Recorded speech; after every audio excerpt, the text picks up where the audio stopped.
this was 2 days ago, I believe 2 days ago, and this is shared from Donald Trump's Truth Social a U.S. site. military strike on an election. And I'm just going to mute this, but you can watch. And if you're listening, it is a boat. Allegedly, there were 11 people who were murdered. It is in waters between Venezuela and Trinidad. And then, boom, it just gets targeted with a missile strike. We don't know exactly what this was, but the United States obviously has claimed responsibility for it proudly and said this is not going to be the end of it. Here was Trump reemerging from a weekend where we thought maybe, just maybe he died, but he didn't. Here he is. Tren de Aragua gang were killed in the strike. The president designated that group a foreign terrorist organization earlier this year.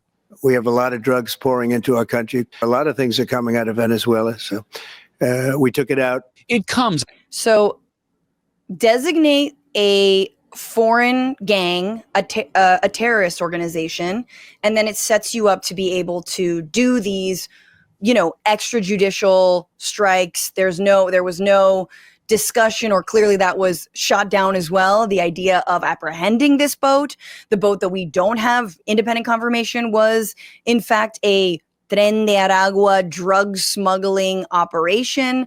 I wanted to bring Ken in now. I think I see him there to talk a little bit about this and his reporting that the U.S. military is going to be going after alleged cartels. Ken, welcome to the Bitchuation Room After Hours special Thursday episode. How are you? Hey, I'm doing all right. Good to be here.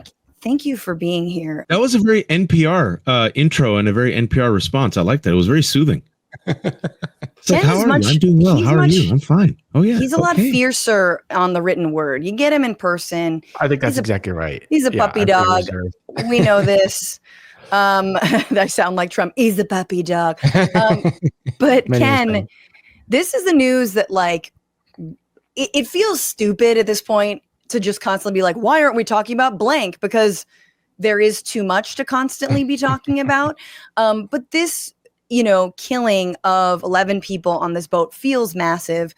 And you've been doing a series of 3 investigative pieces on your Substack about the U.S. military and Northcom and the special operations of Northcom being redirected against cartels in specifically Mexico. But what do you know about this strike, and does this have to do with that refocusing of the U.S. military against drug cartels in Latin America?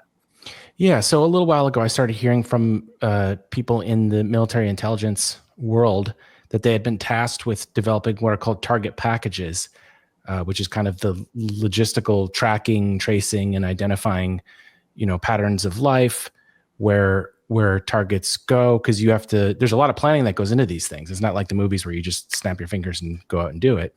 I thought it was like a signal chat and then you text your wife. Things are resembling Hollywood more. That being said, they still do need to plot out, when they're doing these things. And as was described to me, they were drafting up all sorts of targets around the same cartel groups that President Trump had designated, put on what's called the Foreign Terrorist Organization list, which is run by the State Department. And so when they took out this boat, this is just one of many target sets that they've created. The question, of course, is, well, why are they being tasked with generating all of these? And you can speculate as to an answer about why, that they've got plans about all this. Now, the specific strike that they carried out, I think they picked one. If you look at it, it was carried out in international waters. And so the backlash that you're going to see from, other nation states is going to be much more attenuated than, for instance, if they did it in Mexico, as is being considered, and Trump is, happily advertised. And, Sure. That would invite all kinds of criticism from their government there. And of course, there's a, strong nationalist independence movement in Mexico that would create a very different calculus. But I think what this is, as surprising as it is, because they haven't done anything like this in decades. Ordinarily, you handle these things as a law enforcement matter rather than a military style strike. What this tells us is that he's willing to use these options that are being developed. And the question is how far along this continuum of provocative decision that would invite the opprobrium of foreign governments like Mexico, is he willing to go? And we don't know the answer to that yet. Hegseth's comments after the strike on Fox News don't inspire much confidence in anyone who play those. Yeah, who's hoping that they'll be careful, because he's pretty much come out and just said, "Hey, like, this is just the beginning. Get ready." So, Mexico seems a little bit different because it's an ostensible ally. It's a border ally. Let me get to that comment first, but let's just stick on Venezuela, because there's another massive nationalism in Venezuela, especially when they're being targeted by the imperialists, and the foreign invaders, the United States. It's a country with problems on its own. But when they are threatened, there are people now who are, we talked about this on the show a couple weeks ago, who are enlisting to defend the country. I mean, these are the kinds of remarks that, for example, Donald Trump has been making. This was about a week and a half ago in North Carolina. How about we're buying oil from Venezuela? When I left, Venezuela was ready to collapse. We would have taken it over. We would have gotten all that oil. It would have been right next door. There you go. America this is first. The same line we heard about Iraq. We could have had all that oil. Why didn't we take all the oil? We know Venezuela has massive oil reserves. And this is Trump saying, basically openly saying, this would be good for us. I don't know in what world Venezuela is right next door. I'm like, my guy, look at a fucking map. But it's concerning, and I'm going to try to play the clip. But Pete Hegseth effectively was asked by Fox News, do you want regime change in Venezuela? They have dubbed Nicolás Maduro a basically cartel leader, they're calling him, that he's participating in trafficking and whatnot. And he's like, oh, that's an executive decision, but effectively it's not ruled out. He wants to continue to be a narco trafficker, has some decisions to make. And that's all I'll say about that. Is regime change our goal there? Well, that's a presidential decision, and we certainly understand the indictment. We understand the $50 million. Anyone would prefer that he would just give himself up, but that's a presidential level decision, and we're prepared with every asset that the American military has. This is going to get so much worse and so much dumber. Just say no. God. Just lie and say no. But he didn't. No, he didn't. We're going to use every asset available to us. And again, as you've documented, I mean, I think it gets, in terms of Northern Command now redirection against cartels and registering or calling. I mean, look, in theory, if you call Tren de Aragua of a terrorist organization, and then you falsely say they're taking over buildings in wherever, right? You could target that building. You could missile strike that building. Why wouldn't you? Right. And again, it's a very serious decision to put somebody on the foreign terrorist organization list that I don't think people completely understand. Because when you hear it, you just think it's that means really bad. But it carries with it a set of policy options and authorities that allows the president to do all sorts of things that you couldn't do if someone wasn't on the FTO list. And there's all kinds of protections against American citizens being on the list, because it's understood to be something that can get around constitutional and civil liberties protections that exist. So it's a very serious decision that there was almost no debate about, and which it should be pointed out too. By Trump's predecessor, Biden put them on a different list prior to this, and so the point that I'm making is not that both parties are the same. Of course, that's not true. What I'm saying is that the national security state has been looking at this group for a very long time, well before Trump. And when Trump makes the decision to push the button and attack that boat and generate these target sets and do whatever he's going to do to the other cartel groups, he's relying on an infrastructure that's already been put in place. And as you mentioned a couple moments ago, this is being carried out through what's called Northcom, Northern Command, which was a 9/11 construction designed to prevent the next 9/11, the next terror attack. At the time, the justification for it given, and there are a lot of questions about these things because we obviously in this country have a lot of sensitivity around the military operating domestically. And so the question is, do we really need a command that happens to be overlaps with the domestic continental US and Mexico? And the way that they argued at the time, to the extent that there was any debate at all, was the Bush administration said, okay, this command will allow us to prioritize threats to the homeland. The entire thing was supposed to be homeland defense. Right. And so Trump is really tapping into this infrastructure that's been laid, not even just Biden, like decades prior, that has been designed for someone like him to come along and take full advantage of. And he seems completely willing and happy to be able to use some of these tools that people like Biden and Obama were much less willing to use. But again, Trump can only use the gun that's been placed on the table in front of him, and loaded and cocked. And that's kind of what we're seeing here. And what I'm trying to draw attention to in the reporting, because that system existed before Trump and it's going to exist after Trump. Yeah, absolutely. Francesca, Francesca and Kenny, it always goes back to 9/11. I was just talking to folks yesterday about how America was perfectly fine creating this amped up military industrial complex during 9/11 in the aftermath of the worst terrorist attack to go after the Muslims and the Arabs. And many of us at the time, Francesca included, when we were young students, we tried to warn Americans that this loaded gun right now is pointed at Afghanistan, which had nothing to do with 9/11, or Iraq, will be turned against fellow Americans. And what we've already seen, Ken, and what, as you're saying this right now, what's so chilling is if the president says without due process, I can just designate anybody an enemy and then blow them out of the water. Well, that's kind of what they're doing, right? For the past 7 months, Kilmer Abrego Garcia, just 200 people scooped up with brown skin and tattoos. What's to keep this administration with this much power? And I'm so happy you mentioned this, that was given to them by Republicans and Democrats following the aftermath of 9/11. Not only did they keep that loaded gun on the table, Ken, they just gave it more bullets. They're like, oh, you have the 6-bullet magazine? Let's give you a bigger magazine, right? What's to keep Trump now? That the fact that this story is not like the number one news story, because as Francesca said, there's like 18 fires. But Trump could say, due process, I could do whatever I want. Just trust me. Maybe they were carrying migrants, but I'm saying they're carrying drugs. So voila, that's it. Mm-hmm.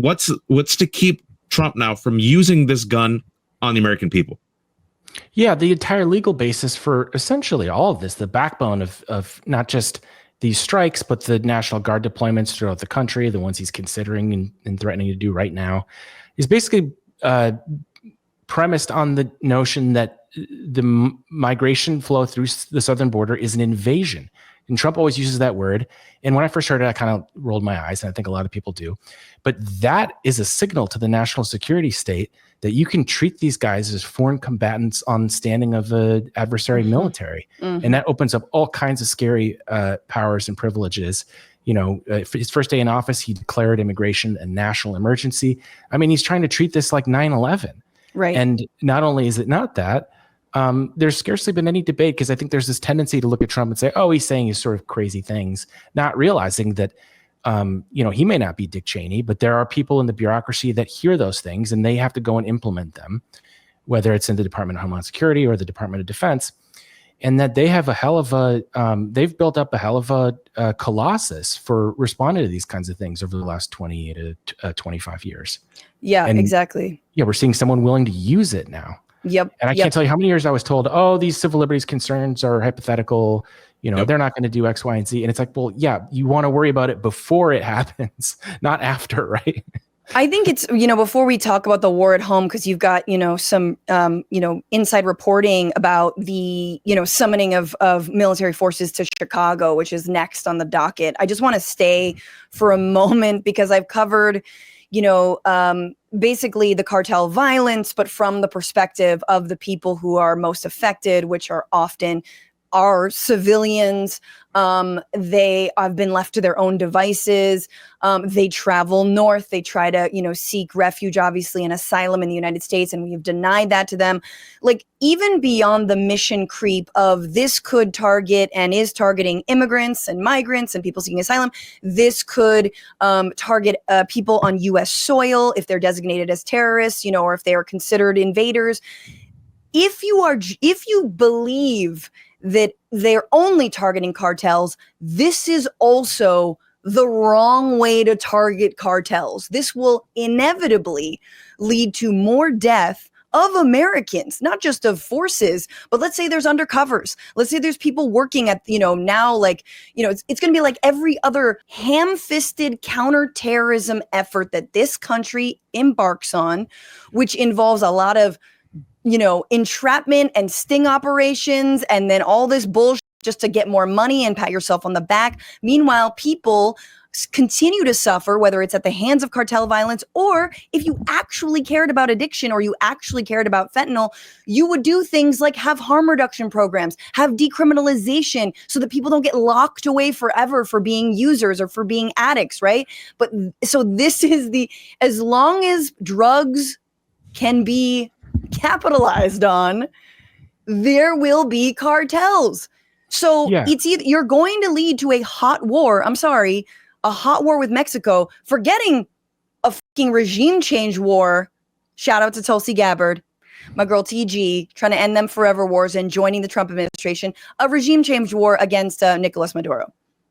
Yeah, you make a really important point, which is that, I said that this is premised on the notion of an invasion. Another detail I should add is that the basic argument that they make, and I'm sure they're making in classified settings with their military lawyers and things to create a basis for all this, is that it's not just that migrant flow, but the drugs that are coming in. And I think you do have to acknowledge that it's like a horrifying, body count for these drugs. And so I think when Americans look at this stuff, and when there's 40% support for whatever it's going to come out to be, I don't think it's primarily that people are like bloodthirsty or anything. I think it's speaking to real pain, and they've been told these guys are the reason that your kid or your friend or your cousin had this terrible problem. And what's sad about that is, there are cartels and they are coming in, some fashion. They exist. I'm not denying that. But the sad thing is that this isn't going to work because you're national securityizing what is essentially a health problem, however you want to describe it. And so my point is not problem. I mean, quite frankly, too. Right. Exactly. I mean, the causal, the reason I am not hooked on fentanyl is not because I'm a better person than anyone else. It's because I have a safety, I have a social system around me that supports me and X, Y, and Z. Those are the things that we have to address. Yeah. And I don't think that, for me, for instance, I don't think I didn't do fentanyl because there wasn't a cartel member around me or whatever the theory is. It's not a good explanatory theory for why addiction exists. And, I recognize that it's probably not a simple problem, but just, slamming the hammer down is not going to improve anything, which again is a very serious problem. And I can understand why people are angry about it. Are you suggesting that the war on terror was not successful, Ken and Francesca, in having democracy bloom in the Middle East and having people embrace the United States as their savior? Are you suggesting that the United States incarcerating more people than any other country on earth has not led to a better, more civilized society where 80% of the people who are incarcerated are poor? Surely, I thought you guys were left, but this is too radical for me, folks. I'm being very this is very snarky, folks. I really appreciate what Ken, that whole example of the hammer. This is not even a hammer. This is like a bazooka, and it keeps failing. To Francesca's point, it keeps failing. Well, I can tell you, I talked to a lot of national security people, and even some of the most hawkish ones. None of them think that even this strike that we saw expanded out into a whole list of targets. None of them believe that that's going to appreciably change the flow of drugs, even the hawks among them. So, if it's not working for that, again, the lack of candor and the discussion with the public, I think really impedes what could be opposition to this policy, because we're not talking about the underlying thing. We're just talking about, when you just talk about cartels in a vacuum, you can come up with all sorts of horrifying examples of terrible stuff that they do that induces people to think, yeah, let's go and kill them. But that's not really what the core issue is here. And there's not very much discussion of it because Trump is so good at just running the circus and everybody has to respond to everything he does instead of the real pain that's behind why people respond to it, I think. Can I have a fact check, Francesca, real quick? Because I heard Ken, some people are saying, you probably know, you know this better than anyone, that we still don't have confirmation that there were actual drugs being smuggled, that it could have just been migrants. Is there confirmation that there were actual drugs there in this boat that was, blown up without any due process? I haven't seen it. That's just the assertion of the Secretary of Defense and the intelligence that they allege to have. But when people ask, what kind of camera was it? Where in the Caribbean was it? Specifics, he says operational security repeatedly and just waves his hand. But I'm sure there'll be plenty of evidence to recover. Yeah, exactly. It's an important question because on the same issue, they have made the argument that the Venezuelan government is directing the migrant flow and the drugs to undermine the American government. And what's really interesting about all this is that we have a unique insight into the intelligence on this question, because under the Freedom of Information Act, somebody requested a Department of National Intelligence assessment on exactly this. And what it found was the opposite. Trump's own intelligence community found the opposite of what they are alleging publicly. They didn't find sufficient evidence to believe that the Venezuelan government is directing these things. That's not to say that, maybe they look the other way, maybe they don't care, but to say that it's some sort of conscious, cognizant plan to, invade the United States there's no evidence for that. And they just say it left and right. And the entire, their whole immigration approach is premised on this. Yep. So what's going to really increase crazy. immigration? Regime change in Venezuela. Yeah, exactly. And it's just like the drug issue. Migration happens for a complicated set of reasons that people don't want to deal with, that politicians don't want to deal with. And so it's easy so you just create these things that you can scapegoat. And that maybe it feels good to blow away some, alleged cartel members, but it doesn't get at any of the core issue, and it's not going to improve anything. I mean, I think the other thing we have to understand, and this is something from Johan Grillo, who's an incredible journalist based in Mexico, who's been writing on the drug war and cartel violence, is that he talks about, the United States imports the drugs and exports the violence. That's the agreement with cartels. Because if this country actually experienced the level of cartel violence that people in Mexico or Central America have been subjected to, it'd be unsustainable. It'd be insane. Sometimes it spills over in border towns. Sometimes there'll be a massive shootout. Sometimes it would happen. But that's not the point. We are the consumers, right? So they keep it sort of clean on this side. It's sort of, and it has been an agreement, between all kinds of, whether it's military, obviously the Mexican military is deeply involved with cartels, but for sure, people on our border, Americans and CBP and whatnot, look the other way, but they can easily, track down the single mom or the mother with a small child or whatever it is. Like, they take aim at those folks. And so I've argued for years that what the United States has been trying to do is actually compete with the cartels to be more violent than them in order to make sure people don't try to immigrate here. That has been the goal. What's going on, Frantifa? If you haven't already, subscribe to this channel right now. Hit that button. And also, you can become a patron and support the show every single week. Get access to bonus episodes and exclusive merchandise. Patreon.com/Bitchuation Room. Do it.